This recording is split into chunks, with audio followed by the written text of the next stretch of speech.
Practitioners in the profession of surveying in Nigeria have been urged to fortify themselves with knowledge of relevant laws guiding the use of land to prevent avoidable litigation.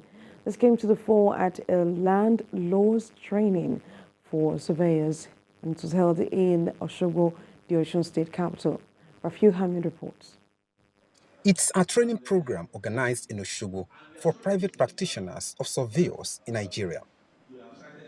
The motive is to expose and enlighten the participants on requirements of law on rights of ownership, ways of proving ownership, and limitations of ownership of lands.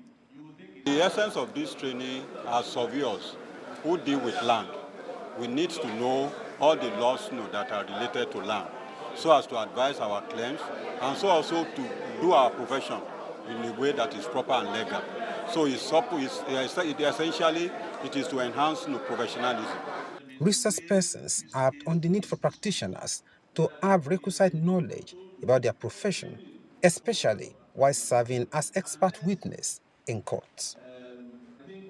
They also advised the participants to always encourage prospective clients to do their due diligence before land purchase to avoid litigation. If they follow what the law says, this is not what I say, what the law says, they won't have any problem at all, because everything is well spelled out in law. Even their own professional codes specify what they should do and what they should not do. But basically what we are trying to teach them is the basic things that anybody dealing in land should know. And as a practitioner, we already have this thing in the court of law. Surveyors have been referred to as expert witness when it comes to land and matter in the court of law. And if you do not have adequate knowledge about law, you will not be able to practice effectively in the court of law. So many litigations that we have here and there. Most of the time, many people will lose their land because of the fact that the surveyor that prepared the plan for them didn't do the adequate thing. Participants are now well equipped. Is to improve our knowledge on land law so that when we go to court as expert witness, we'll be able to perform better. By having this thing done here now, that exposes us to what is really happening within the court hall and what we are expected to do as a surveyor. The series of lectures during the training focused on introduction to land laws, English and customary land tenure systems, registration relating to land, land mortgage, and an overview of the Land Use Act. Rafiu Hamid, TVC News, Osun. Lawyers in Nigeria are seeking for ways to end discrimination of persons with disabilities by the continuous enlightenment of the public on the Disability Act, which has been in existence since 2018.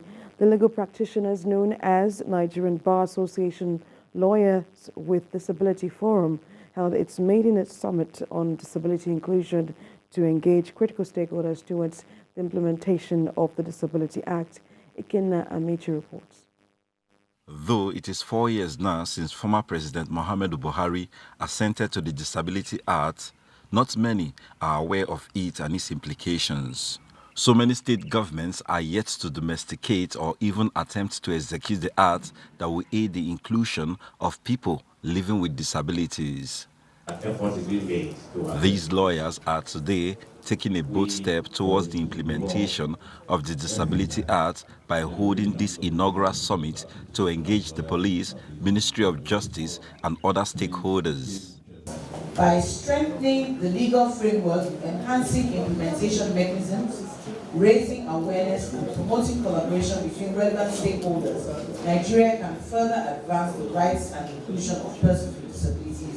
Their focus here is that of continuous enlightenment to ensure better implementation, and they are, however, happy of some achievements made so far. What we are doing here is trying to bring stakeholders together to rub minds, to see the extent to which stakeholders, particularly Ministry of Justice, the police, the immigration, all the law enforcement are aware of the law. And what are they doing towards ensuring that the law is being enforced? 5-7 years ago, we didn't have a situation whereby anytime you have a public gathering, you have a sign sign language interpreter. We're also happy to hear the information we got from other states, and of course Delta State too. Even though you don't have a law yet, you already have some provisions in charge of the law. But people have to know that this law exists, and it has to be passed. Delta State government is yet to domesticate the Disability Act, but have made progress in the inclusion of persons with disabilities. Delta State has already given 5% of all employment quota to people living with disabilities, and there's already a review on that underway. So I believe the government has put in a lot, especially with the new secretariat and all the facilities there. But I also think a lot of the people living with disabilities are not yet tapping into what the government has provided. At the end of the summit, these lawyers are expected to come up with a communique that will reflect the robust engagement here. Ikenna Amechi, TVC News, Asaba.